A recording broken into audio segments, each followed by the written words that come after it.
Some ghosts do not walk through walls. They speak through music left unfinished.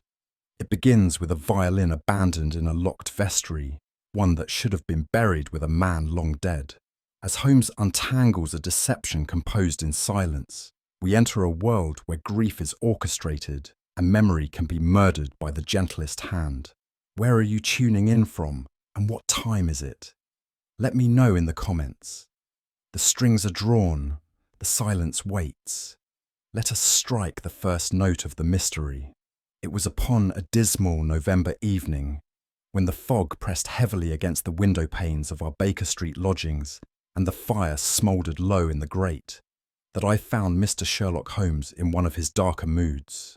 The violin lay untouched beside him, the bow resting idle across the strings like a surgeon's scalpel left abandoned mid-procedure. He had not spoken in an hour, nor stirred from his armchair save to draw a long breath of the pipe which sat clenched between his fingers with habitual indifference. Outside, the clanging of a bell from a passing hansom was muffled by the thick London mist, and the clock on the mantel chimed 7 with a sound more weary than punctual. I sat with the day's Times folded upon my lap, but found little interest in its pages. My companion's silence had cast a pall across the room, and even Toby, our faithful terrier, had curled up beneath the writing desk without protest. Holmes's eyes were fixed on a single point above the hearth, yet I could see that behind their grey depths, the machinery of his mind still turned, frustrated, perhaps, by the lack of fresh mental stimulation. And it was precisely in that silence, at once oppressive and expectant, that we were interrupted by the sudden knock of urgency, a knock that held the chill of desperation and the rhythm of something altogether more human than the mist pressing against our panes. The door opened to reveal Mrs. Hudson, her countenance pale with alarm. "A lady, sir," she said to Holmes, "and in great distress." She stepped aside, and the figure that entered seemed carved from the very fog from which she had emerged. She was no older than 30, with a drawn face framed by damp auburn curls beneath a modest felt hat. Her gloved hands trembled as she clutched a parcel wrapped in cream lace and brown paper. I rose to offer her a seat, but she remained standing, eyes fixed upon Holmes, as though clinging to the only rock amidst a storm-tossed sea. "You must forgive my intrusion," she said, her voice as frayed as her gloves. "But I was told you were the only man in London who might understand what cannot be understood." Holmes inclined his head, neither dismissive nor encouraging. "You have my attention, madam. Kindly begin at the beginning." "My name is Lillian Reeve," she said. "I am a music tutor at St. Cecilia's Academy in Kensington. 2 nights ago, while preparing for a rehearsal at St. Dunstan's Church, I found this." She gently unwrapped the parcel, revealing an aged violin, rich with wear and darkened varnish, lying upon the vestry seat. Holmes studied it with mild interest until she added, "It belonged to Adrian Stanhope, my fiancé. He has been dead for 2 years, drowned in the Thames, or so I believed." Her eyes did not waver, though tears shimmered at their edges. "You see, Dr. Watson, Mr. Holmes, this violin should have gone with him to his grave, and yet, here it is." Holmes leaned forward slightly. "Indeed, Miss Reeve, that is curious." Holmes extended his hand, and with a nod of permission from Miss Reeve, took the instrument upon his knees. He turned it over with the care of one appraising an artifact, his long fingers brushing along the varnish with a reverence that surprised even me. "A fine German make," he murmured. "Karl Hornsteiner of Mittenwald, 18th century, if I'm not mistaken. These abrasions near the chin rest, consistent with your long use and passion. A musician's companion, not a collector's vanity." He tapped lightly along the belly of the violin, then lifted it to the gaslight. His eyes narrowed. "There is something lodged beneath the F-hole." I rose to assist as he withdrew a pair of slender forceps from the drawer of the writing desk. With the precision of a jeweller, He extracted a slip of folded parchment, no larger than a concert ticket, brittle with age, yet bearing fresh creases. He unfolded it, revealing a few hastily penned words. "Forgive me, L. A." Dated November the 12th, 3 days ago. Holmes handed it to me without comment. I looked from the note to Miss Reeve, whose face had lost what little colour remained. "That," she said, her voice catching in her throat, "that is his handwriting." Holmes nodded once. "The ink is still drying in its soul, Miss Reeve." I stared at the date.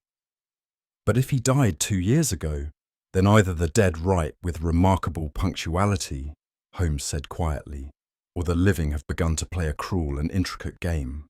He set the violin down gently and steepled his fingers. "In either case, Miss Reeve, we are now in the realm of the impossible, and it is precisely there that truth prefers to dwell." Miss Reeve sat with her hands clenched in her lap, her posture betraying the effort it took to remain composed beneath the weight of memory. Holmes regarded her without interruption, allowing the silence to do its work. At last, she spoke, not hurriedly, but with the quiet determination of one who had carried a burden too long in solitude. "Adrian Stanhope was a violinist of rare talent," she said, her voice low. "He performed with the Covent Garden Quartet until his hands began to fail him. It began with a trembling in the bowing wrist. The physicians called it neuralgia, but he knew it was worse. He feared what it meant, feared what he would become without his music." I exchanged a glance with Holmes, who had closed his eyes, listening intently. "One evening," she continued, "he did not return home. His hat was found near the edge of the embankment.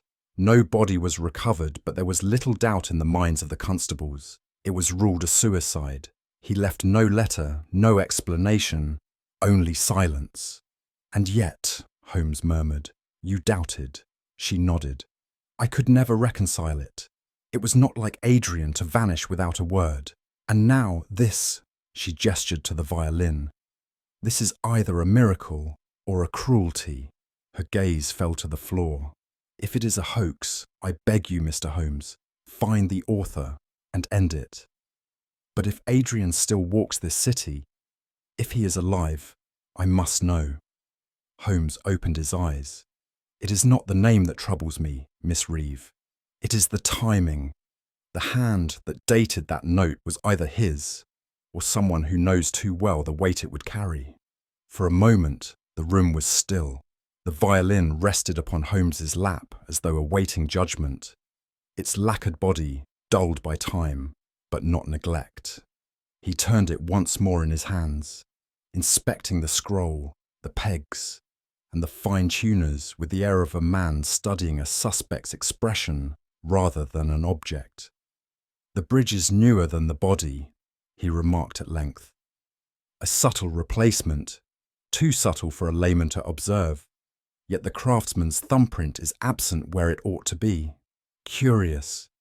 He handed the instrument back to Miss Reeve with unexpected gentleness. "You said you found it in the vestry of St. Dunstan's." "Yes," she replied, "on the seat where I usually place my teaching folios. No one else had access, at least, no one who should." Holmes rose, moving to the fireplace, where he struck a match and lit the long ash of his pipe. He remained facing the hearth, but I could see the sharp narrowing of his gaze in the glass. He was no longer still. His mind had engaged.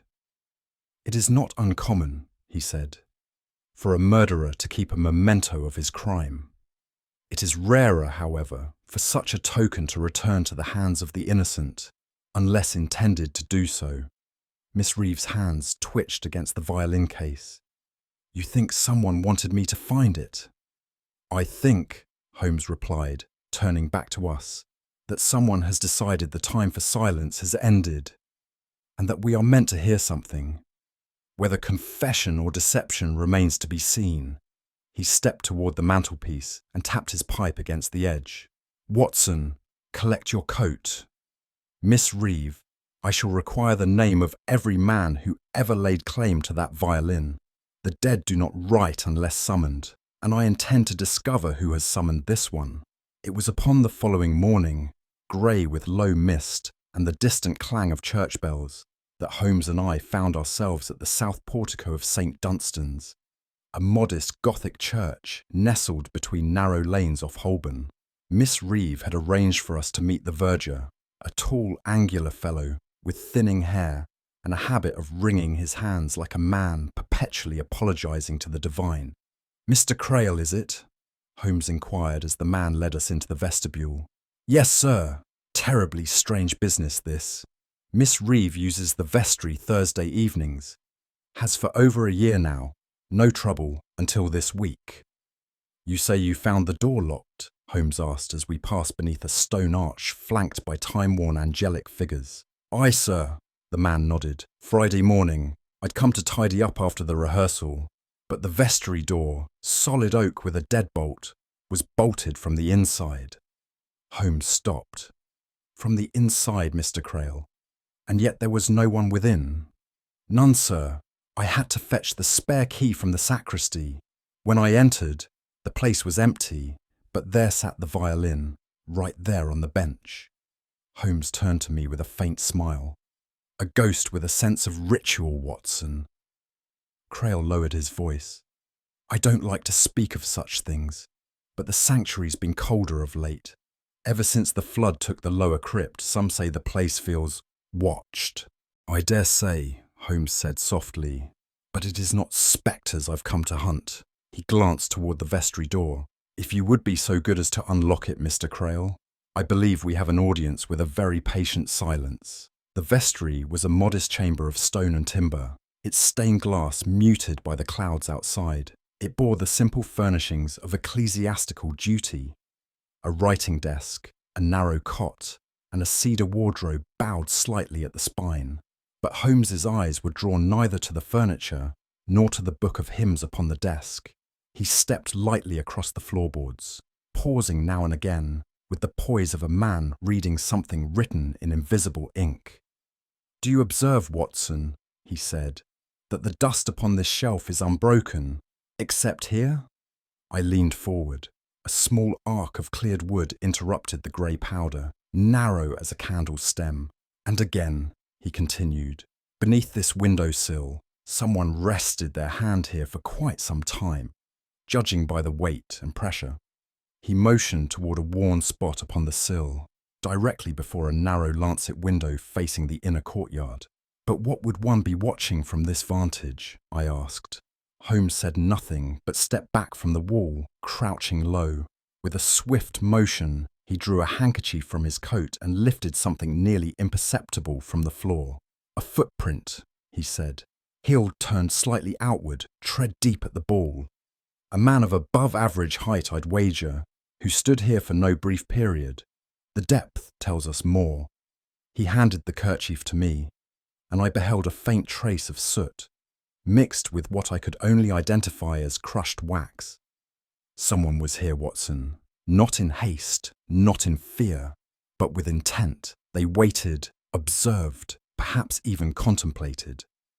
Holmes stood, dusting off his knees. The dead may not speak, but the dust does, if one only listens. Holmes moved toward the corner nearest the desk, where a rough shelf was affixed to the stone wall. He ran a long finger beneath its edge and paused. "Ah," he said, retrieving a small yellow lump from the underside. "Candlemaker's wax, still soft to the touch." He reached into his coat and withdrew his magnifying lens, the little brass circle glinting in the pale light.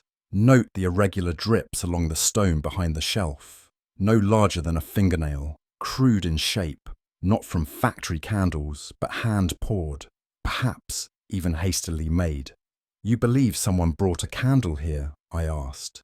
"Indeed, and not as a ritual act, but for light that would not draw attention from the nave." He gestured to the upper wall.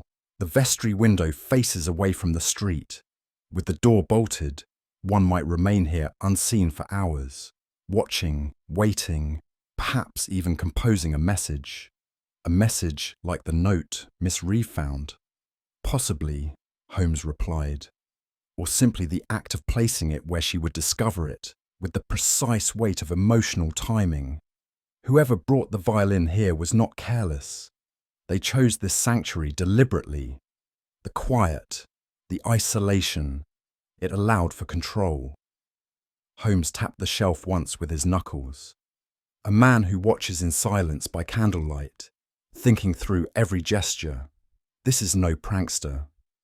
This is someone who knows Miss Reeve's habits, her route, her hour. That violin was not dropped, it was delivered.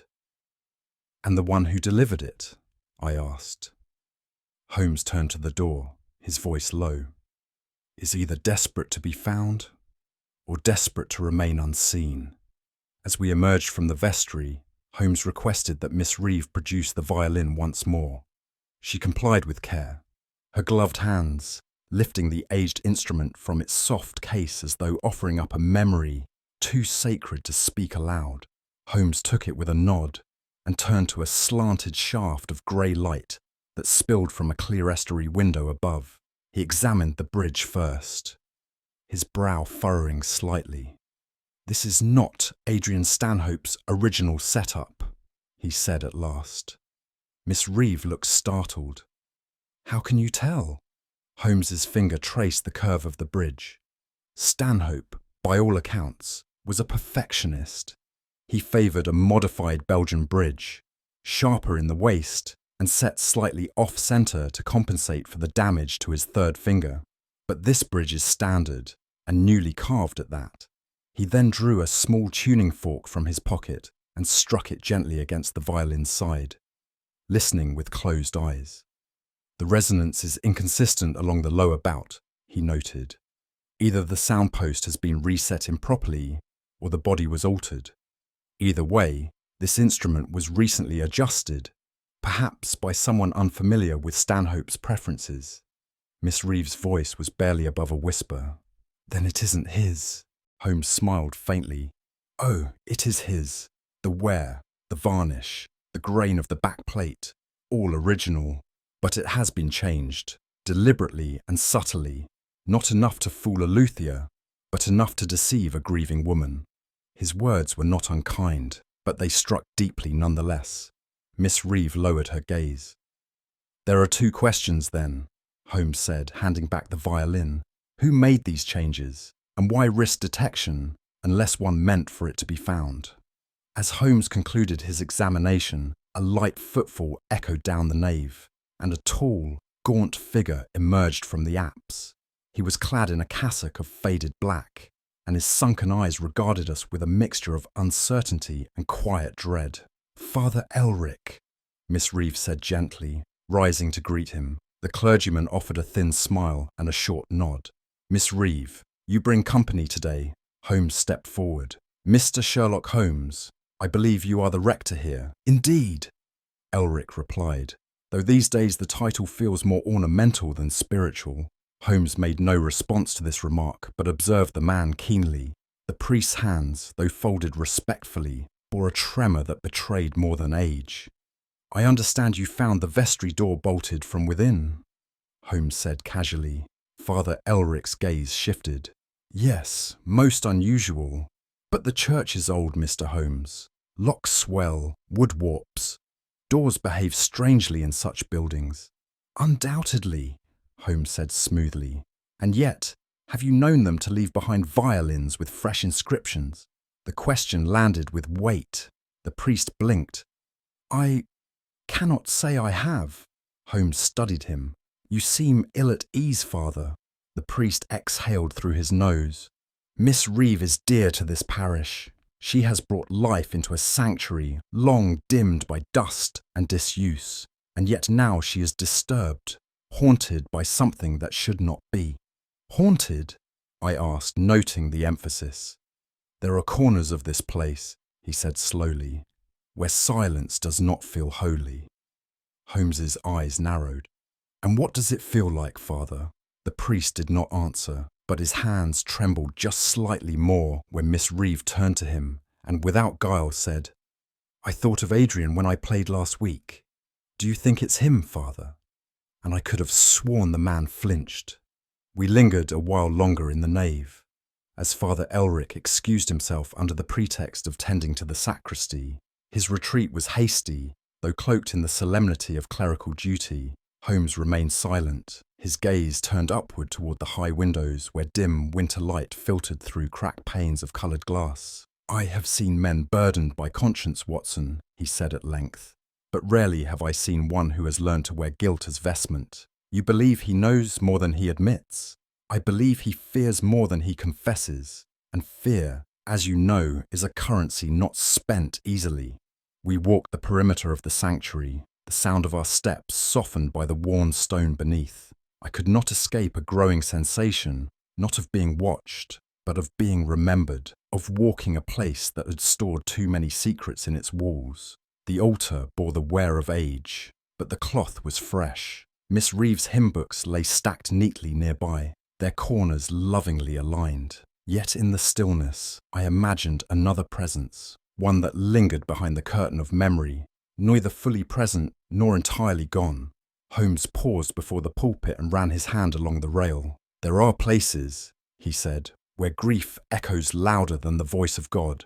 This may be one of them." "And if it is," I asked, "then someone has chosen it as their theatre of return."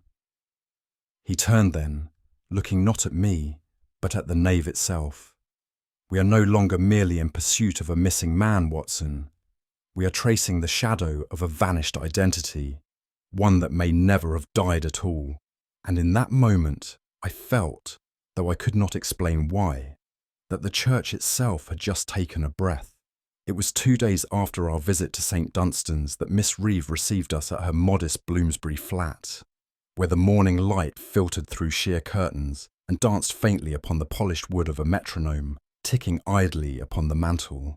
She had been gathering what fragments remained of Adrian Stanhope's life, an act I found both noble and quietly tragic. Among these fragments was a photograph. It had been tucked behind a volume of Schumann's Lieder, as though too painful to display openly, yet too sacred to discard. "This was taken a week before he vanished," she said, handing it to Holmes. "Their final public rehearsal at Covent Garden." Holmes took it without comment. The image bore the unmistakable hallmarks of a formal studio plate. 4 figures posed in arranged symmetry, each holding their respective instruments, the cello at rest, the violist with arms folded, the second violinist gazing off-centre. But it was the man at the centre, Adrian Stanhope, who commanded attention even now. He stood with one hand gently placed upon the scroll of his violin, his eyes distant yet composed. I felt, as I looked upon him, an air of resignation too subtle for a casual observer, but not beyond the eye of sentiment. Holmes, meanwhile, held the photograph closer to the lamp and studied it without a word. I saw his gaze drift not to the eyes or stance, but to the hands. "The photographer," he murmured, "has captured more than he knew." Miss Reeve looked on with barely concealed anxiety. "You may have given me the most honest image of Adrian yet, Miss Reeve," Holmes said softly. "The truth lies not in the face, but in the tension that remains unspoken in the hands." Holmes placed the photograph flat upon the table and leaned over it with the quiet reverence of a scholar addressing a fragment of antiquity. "Observe, Watson," he said, pointing with a slender finger to the image. "The second and third fingers of the left hand. See how they do not rest naturally upon the fingerboard, but are held stiffly at an angle." I studied the image more closely, and indeed detected what I had first taken as a trick of the light. The middle joints appeared slightly swollen, and the posture of the hand betrayed a guarded rigidity. "Arthritis?" I asked. "Early stage," Holmes replied. "Rheumatic in nature, most likely. For a violinist of his calibre, it would have been the beginning of the end. The hand was no longer his servant, it had become his saboteur." Miss Reeve sat very still. "He never spoke of it, not to me." "That," Holmes said gently, "is precisely why it bears weight. A man who lives through his hands, when betrayed by them, may find his entire being disassembled in silence." I could not help but reflect on the grim dignity with which Stanhope appeared in the image. The face gave no hint of pain, yet the betrayal, as Holmes called it, was encoded in posture and muscle memory. And yet, Holmes continued, he posed for this photograph, knowing what it would reveal. That, too, is meaningful. A man hiding his condition would have concealed it better. You think he wanted someone to see? I asked. I think, Holmes said, he wanted someone to remember. There is a difference. He straightened, tapping the edge of the photograph thoughtfully. If this image was taken a week before his disappearance, then it tells us more than any obituary.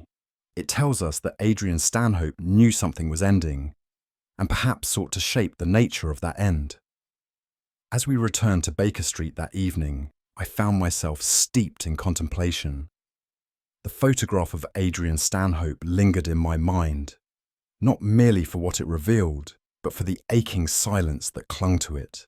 It struck me that the most devastating truths were not shouted, but whispered in the smallest gestures. The tilt of a bow, the angle of a hand, the hesitation behind a smile. Holmes, I said as we entered our lodgings, do you not think it possible that he took his own life, not from shame or scandal, but from a quiet despair? That he feared a future without music more than death itself? Holmes did not remove his coat but stood near the fireplace, his eyes fixed on the coals. A tempting theory, he said at length. One that appeals to the poetic instinct, no doubt, and yet I have always mistrusted narratives constructed from sentiment alone. But surely the suffering of an artist must not be confused with the orchestration of his disappearance, Holmes interrupted.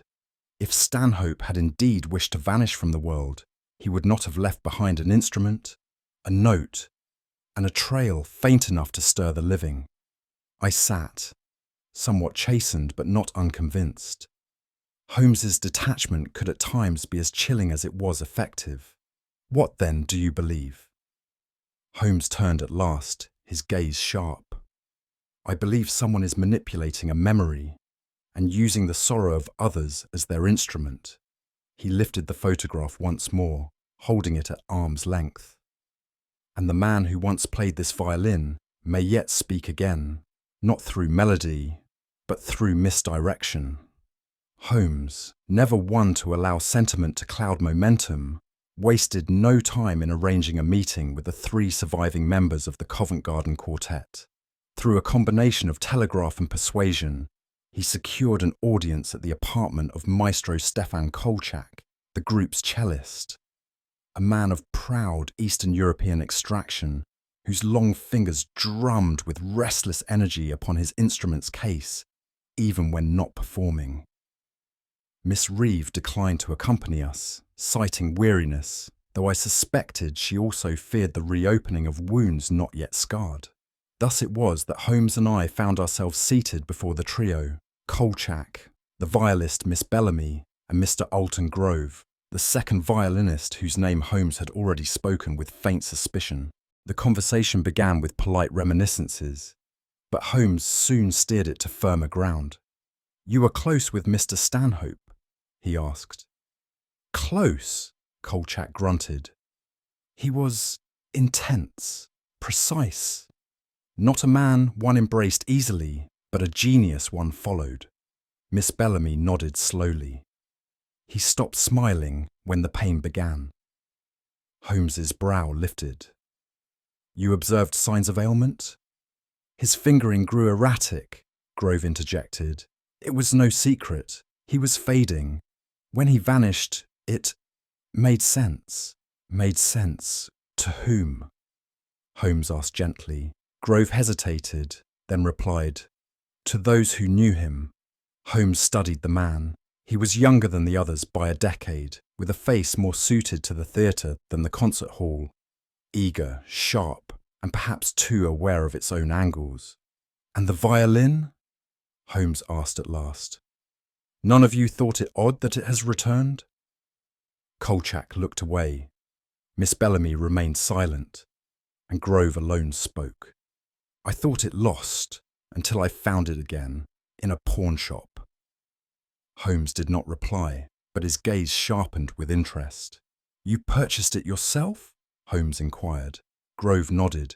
"Yes, 2 years ago, not long after Adrian's disappearance. I'd been searching for months." Then one morning, I found it in a pawnbroker's window off Giltspur Street. And how did you know it was his? The markings, the bodywork. I'd played beside him for years. I knew that violin as well as my own. Holmes accepted this with a polite incline of the head and held out his hand. Might I see it? Somewhat reluctantly, Grove produced a slim case from the corner of the room.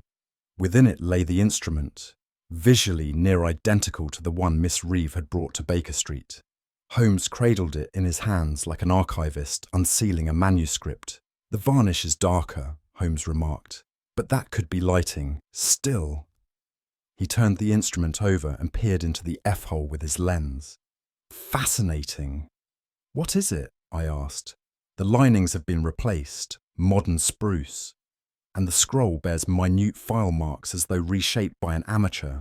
He moved to the pegs. And here, the fine tuners. See how they differ? Slightly newer, cruder. Grove bristled. Are you suggesting it's a forgery? I'm suggesting, Holmes said quietly, that this is not the same violin Miss Reeve brought to my attention. But it must be.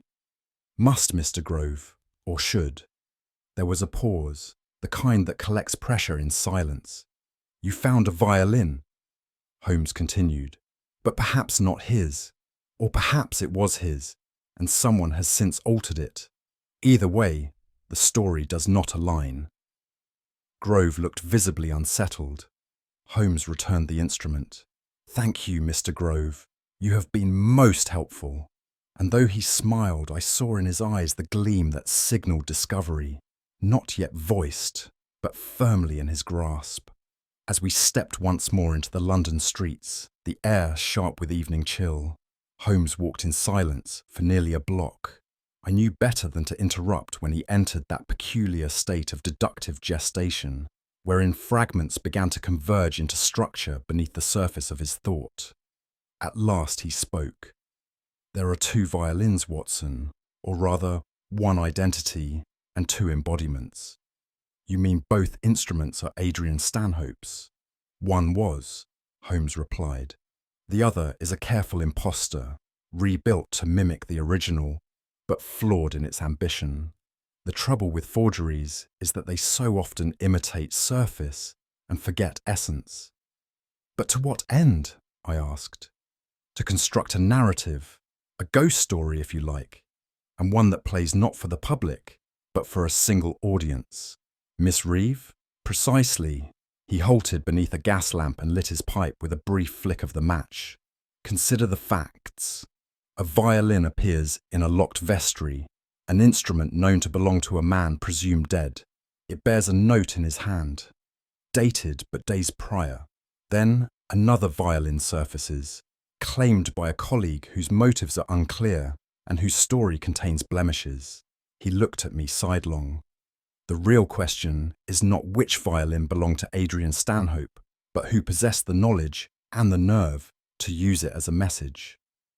To what purpose? Holmes exhaled slowly. To resurrect a man who should not rise. Whether to stir guilt, provoke inquiry, or forestall discovery remains unclear. But one thing is certain. He turned, eyes gleaming beneath the brim of his hat. This is not merely the echo of a vanished artist, Watson. It is a rehearsal for a far darker performance. It was Holmes who proposed the plan, and I must confess, I did not at once grasp its full elegance. The suggestion came over breakfast, uttered with such offhand precision that one might have mistaken it for casual conversation. She must perform again, he said, eyes fixed on the toast he was slicing. Alone. At St. Dunstan's at dusk. You mean Miss Reeve? I asked. Indeed. A solitary recital. Advertised discreetly, of course. You, Watson, shall see that word of it reaches precisely the ears I intend. I leaned forward. You believe our suspect will return? Holmes smiled faintly. No man sends a message into the past without expecting a reply from the present. The violin was planted to elicit response, to test emotional resonance. We shall now return that echo to its source. And if he does not appear? He will. Those who compose in shadows cannot bear silence for long. Their egos crave applause, even if delivered in gasps. Thus it was arranged. I took it upon myself to speak in confidence to one or two former students of Adrian Stanhope, mentioning, in passing, that Miss Reeve would honour his memory with a private rendering of the Lament in D minor, a piece dear to both of them. Though it was not publicly posted, I had no doubt that the appropriate ears would hear. On the appointed evening, Holmes and I arrived early. He positioned himself in the loft above the nave, while I lingered in the rear pew, my gaze fixed upon the organ pipes, my mind caught in nervous anticipation. Miss Reeve, pale but composed, entered silently with her instrument. She said nothing, and Holmes did not signal. We waited, the church breathing its ancient hush, and the hour slid toward twilight. The trap had been laid.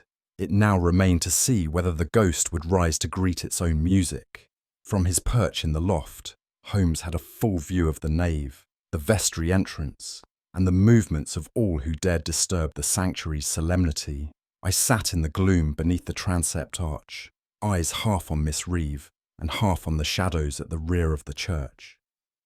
The hush was almost unbearable. Holmes's voice, when it finally came, murmured low as we waited, was as calm and clinical as ever. We must dispense with the notion of resurrection, Watson. No man returns from the grave merely to tune a violin. I nodded, though my attention remained divided. Someone has revived Adrian Stanhope's image not to console the grieving, but to disarm them, to control their memory. Miss Reeve is the audience, but she is not the target. She is the instrument. You mean to say, I whispered, that someone is using Adrian's persona to manipulate her? Precisely. Guilt is powerful, but nostalgia is surgical. When finely played, it bypasses all defences.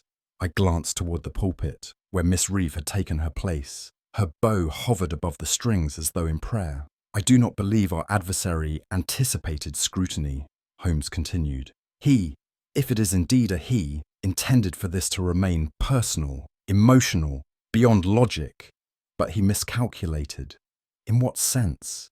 He presumed we would follow sentiment, but the bridge was changed, the varnish altered. Craftsmanship is not so easily disguised, and memory, though frail, is not inaccurate.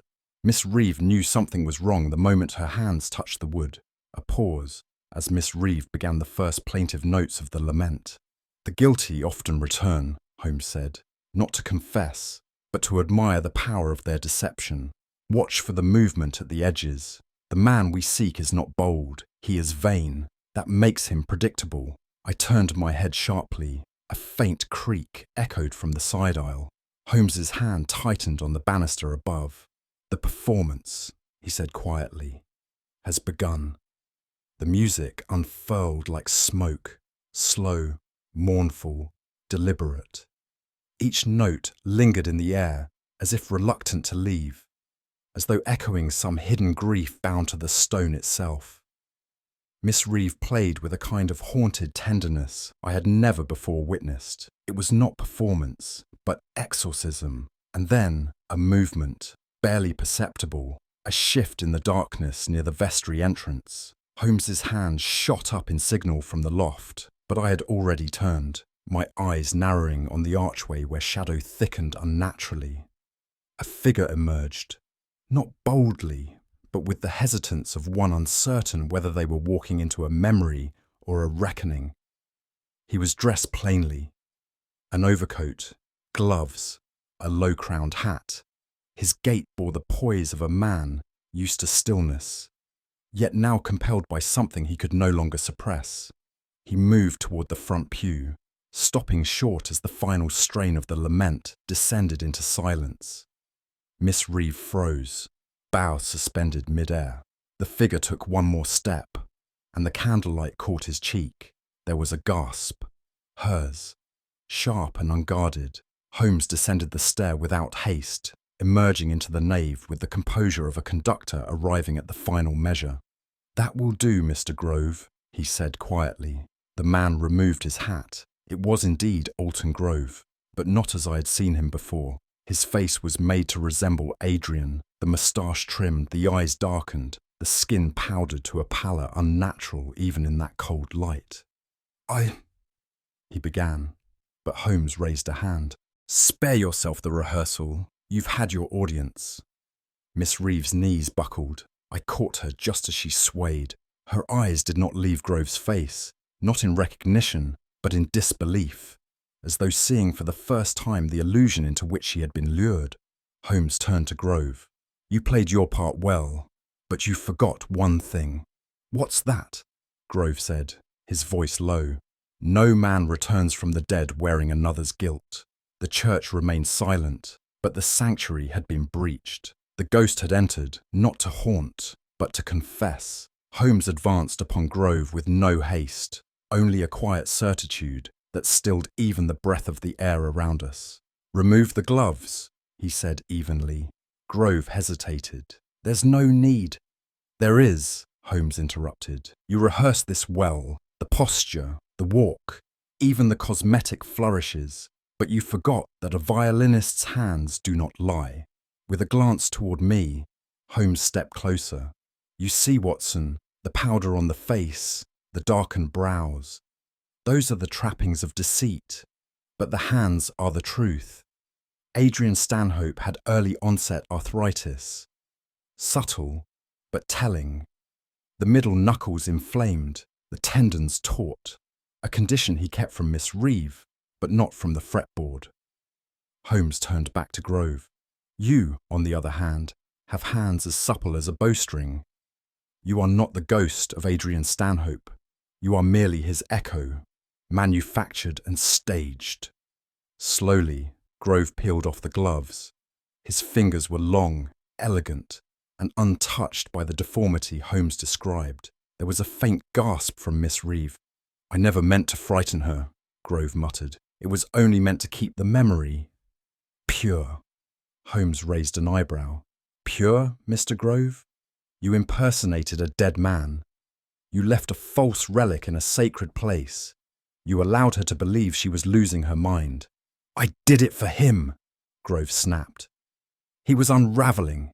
He begged me to help. And when it became clear he wouldn't go quietly, when he said he would write to her to confess what we'd done, I knew I had to stop it. Not for myself, for her."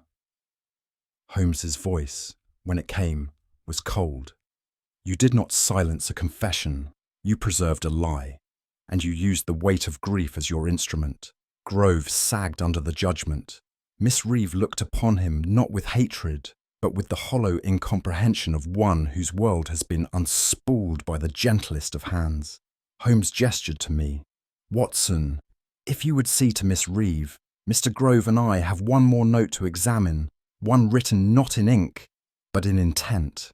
We gathered in the vestry once more, Holmes, Grove and I, while Miss Reeve rested in the nave under the distant watch of Father Elric, whose silence had become by then more penitent than priestly.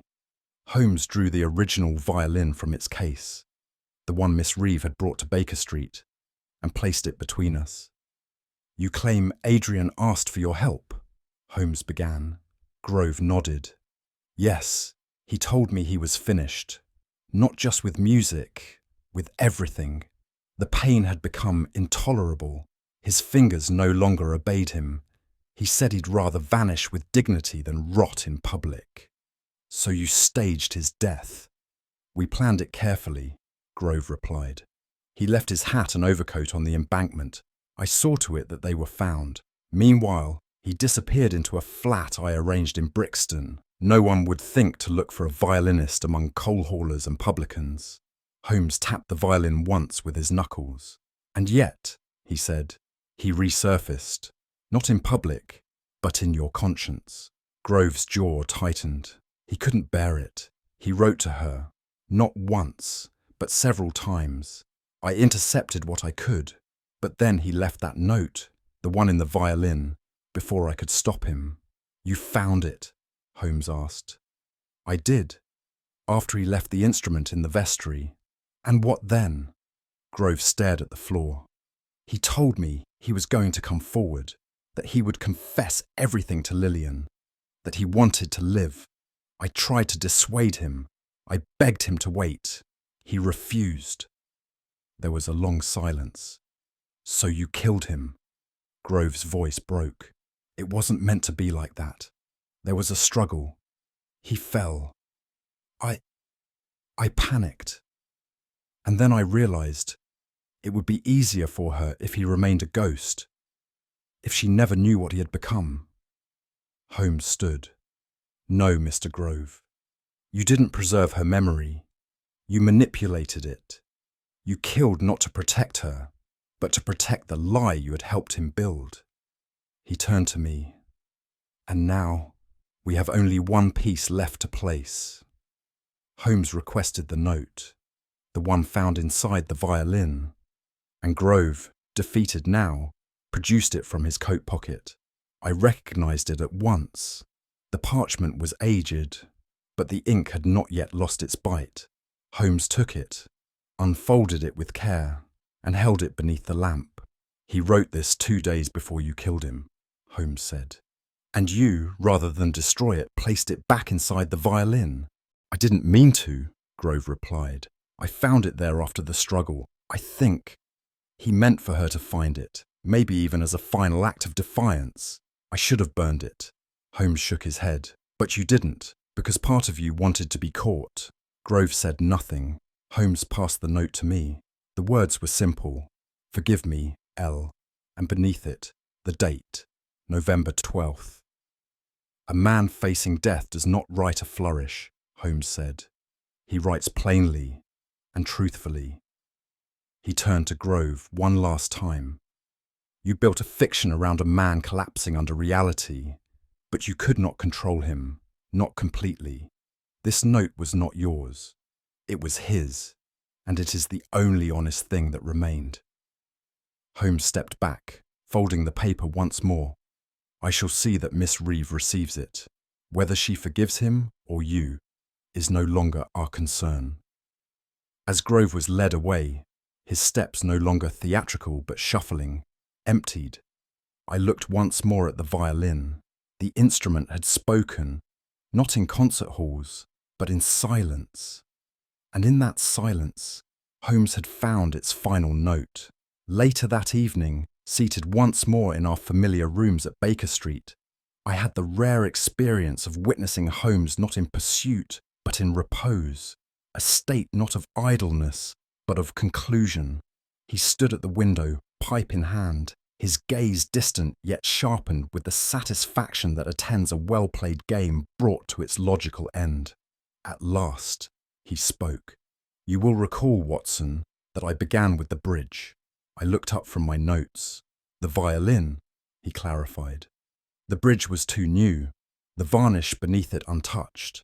A man who has played an instrument for years imprints upon it, like footprints on soft earth.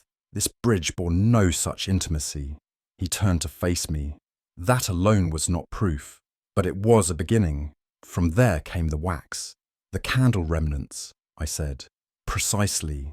A pawnshop violin might pass through many hands, but the presence of wax beneath the vestry shelf, along with flecks near the window ledge, suggested that someone had waited. Not just visited, waited. And with intention. He walked to the mantel and tapped the ash from his pipe. But the key, Watson, the true keystone, was the note. That single slip of parchment dated 3 days before its discovery, penned in a tremulous yet recognizable hand. And it was genuine. Grove could mimic Adrian's image, but not his words. His vanity betrayed him. I nodded. He could not part with it. Indeed, the note was left by Stanhope himself, perhaps as a cry for absolution or a farewell. Either way, Grove found it and chose not to destroy it. Why? Guilt? Holmes shook his head. Pride. The trap he built was theatrical in nature, and even in deception, an artist yearns for authenticity. That note, Watson, was his flourish. He planted it to lend weight to the illusion, never imagining it would unravel the entire charade. I laid down my pen. So it was not the violin that exposed the lie, I said slowly, but the desire to make the lie beautiful. Holmes gave a rare smile. Just so, it is often not the falsehood that undoes a man, but the artistry with which he tells it. Holmes returned to his desk and lifted the two violins, Adrian Stanhope's true instrument and its carefully constructed sibling. He placed them side by side, like twins summoned for comparison before a skeptical audience. "Observe, Watson," he said. "The body length of the second violin is marginally shorter, by perhaps a quarter inch. The scroll is hand-carved, but lacks the asymmetry of Stanhope's original. Even the purfling, a minor detail, follows a slightly uneven track." I leaned in to inspect. "To the untrained eye," Holmes continued, "these differences are negligible, but not to one who played beside him for years. Then why would Grove go to such trouble, knowing Miss Reeve might detect the difference? Because, my dear fellow, he relied not on resemblance, but on suggestion. He knew the power of timing, the emotional context of the setting, and the fragility of hope. When Miss Reeve first touched the violin, she needed to believe." Holmes gestured toward the second instrument, but even that belief could not withstand contact with the truth. The altered bridge, the imperfect varnish, the faint scent of oil, unfamiliar to her. All subtle dissonances. He paused, his tone shifting. Grove's manipulation depended on one great deception, that a violin's identity could be forged as easily as its image. But identity, Watson, resides in the imperfections. That is what he overlooked. I recalled then Miss Reeve's hands trembling as she placed the violin in Holmes's lap. The expression on her face was not of wonder, it was of unease. "You said she knew something was wrong from the beginning," I murmured. Holmes nodded. "Indeed, but she lacked the language to name it. I merely provided the vocabulary." He turned once more to the violins. One twin played for truth, the other for theatre, and only one had music left in its soul. We sat long in silence after that, the two violins resting like relics upon the table. Holmes refilled his pipe, while I tried to reconcile the brutality of the deed with the quiet decorum of the man who had committed it. "It was envy, then?" I asked. "That was the motive?" Holmes exhaled slowly. "Envy, yes, but not the theatrical kind. Not the firebrand jealousy of stage and novel. Grove's envy was subtler, a corrosion, not a flame." He leaned back in his chair. "Alton Grove lived in Adrian Stanhope's shadow for nearly a decade. He played second violin, not for lack of skill, but because Stanhope held the ineffable quality Grove could never replicate. Presence. Adrian did not seek the spotlight, it found him, and that, Watson, is what Grove could never forgive." "But they were friends," I said. Holmes gave a quiet laugh. "Friendship and rivalry often grow from the same soil. And when Adrian's hands began to betray him, when his talent began to falter, Grove saw not a friend in decline, but a throne unguarded." He stirred the fire absently with the poker. But Grove was clever enough to realise that replacing Stanhope on stage would never be enough. He needed more. He needed to control the memory, to shape how Adrian would be remembered. A tragic genius, mourned and mythologised, while Grove quietly stepped into the void he left. I felt a chill that had nothing to do with the weather. "So he preserved the illusion," I murmured, "even after the man himself could no longer be silenced." "Precisely, and in doing so, he committed the most insidious of murders, not only of flesh, but of identity. He killed not just the man, but the truth of him." Holmes turned toward the window, where the first flakes of snow had begun to drift against the glass. "Some crimes, Watson," he said softly, "are not born of hatred, but of longing, and those are the ones that echo longest in the silence they leave behind." We returned to St. Dunstan's the following morning. a pale winter sun streaming weakly through the chancel window, as though reluctant to illuminate what had transpired. The church stood silent, save for the soft creak of floorboards beneath our feet. Miss Reeve was seated in the vestry, her back straight, but her face drawn and pale. Holmes approached her with uncharacteristic softness, the note in his hand. He wrote this with the last of his clarity, Holmes said. Not to deceive you, not to reopen wounds, but, I believe, to preserve you from a truth too bitter for the world's scrutiny. Her hand trembled as she accepted it. I watched her eyes scan the words, so brief, so final. The ink had barely faded, but what it carried had already carved itself deep within her life. She said nothing. She did not weep.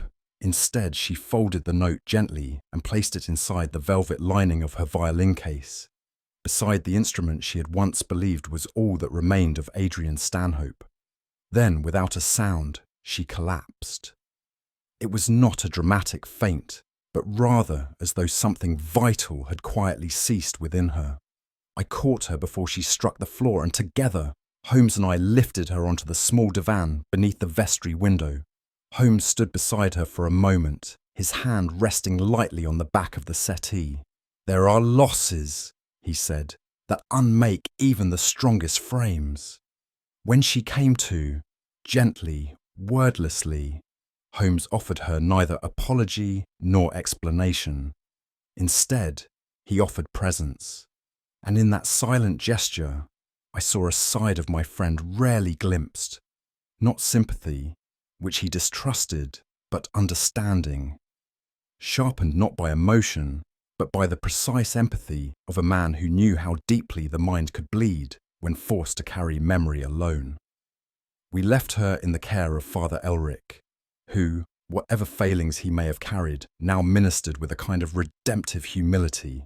Outside, the day had darkened again, the promise of snow hanging heavy in the air. Holmes and I walked some distance before he spoke. He loved her, he said. I glanced sideways. Grove? No. Stanhope, in his own way. There was a pause before he continued.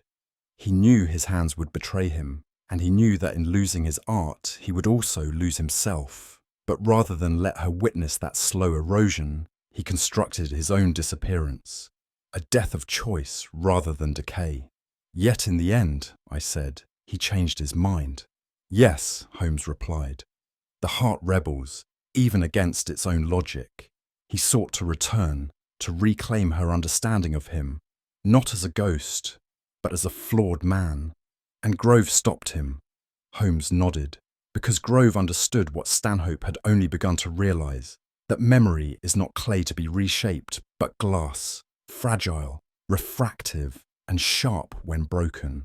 We paused at the corner where the church spire vanished behind a veil of mist. She will recover, I asked. In time, Holmes replied, but not entirely. No one who has loved the ghost of a man walks unscarred when the illusion is stripped away. He turned to me then, his eyes unreadable. Still, there is some mercy. Adrian's final act was not deception. It was a last offering, to spare her the ugliness of decline. In that, perhaps, he succeeded. She will remember him not as he fell, but as he played. And as we turned down Baker Street once more, I could not help but feel that Holmes himself carried some faint sorrow, not for the man who died, but for the silence he left behind. There are cases I have recorded over the years in which the villain was clear, the motive base, the logic swift and satisfying. But there are others, rarer, where the tragedy lies not in the crime, but in the circumstances that gave it root. The affair of the violin was such a case. Adrian Stanhope was no murderer, nor a madman. He was rather a man undone by the slow betrayal of his craft, the steady encroachment of silence upon a life once filled with sound. To lose one's art, Holmes once told me, is to lose the language through which one speaks to the world. Grove, too, was not a monster in the usual mould. His crime was one of possession, not of money or fame, but of narrative. He wished not merely to succeed Stanhope, but to inherit him, to sculpt the memory of a man, until it fit his own ambition, and in between them stood Lillian Reeve, an innocent and yet the most deeply wounded of all. It struck me that music, like love, often lingers long after its composer has fallen silent, and silence, when shaped by grief, can grow into something far more haunting than any melody. In that quiet church where no choir sang and no audience applauded, we had witnessed not the return of a ghost, but the unravelling of one man's past and the fragile preservation of another's. And so it ended, not with a triumph, but with a truth. And perhaps, in the end, that is all one can hope to offer. That evening, as the fire dimmed and the violins were returned to their cases, Holmes sat long in silence. Finally, he spoke, more to himself than to me. "There are crimes born of hatred, Watson, and others born of love rotting in silence." I said nothing. He turned his gaze toward the darkened window, where the snow had begun to fall in soft, deliberate flakes. "It is the silence we must always fear most," he murmured, "for in silence the mind composes its darkest symphonies, and some men play them to the end." I could offer no reply, for I knew he spoke of more than Grove, more than Stanhope. He spoke of all the unspoken griefs we carry, and the notes we leave behind, hoping someone might still listen. That night, as the embers whispered their last breath upon the grate, Holmes stood by the window, fingers laced behind his back, gazing into the falling snow. "You see, Watson," he said at length, "some crimes are not driven by greed, nor even hatred, but by the desperate need to preserve an illusion. Grove did not merely impersonate a man. He attempted to rewrite the meaning of a life. And that, in the end, is the most dangerous ambition of all." He turned, the shadow of thought flickering in his eyes. To kill a man's body is one thing. To manipulate how he is remembered is quite another. "What do you think? Was Grove's greatest crime the murder itself, or the theft of Adrian Stanhope's identity? Could one deception truly outweigh the other?" Share your thoughts in the comments. I'd love to hear how you interpret this haunting case. And if you enjoyed unravelling this mystery with us, don't forget to subscribe for more Sherlock Holmes stories, and pass it along to a fellow lover of deduction.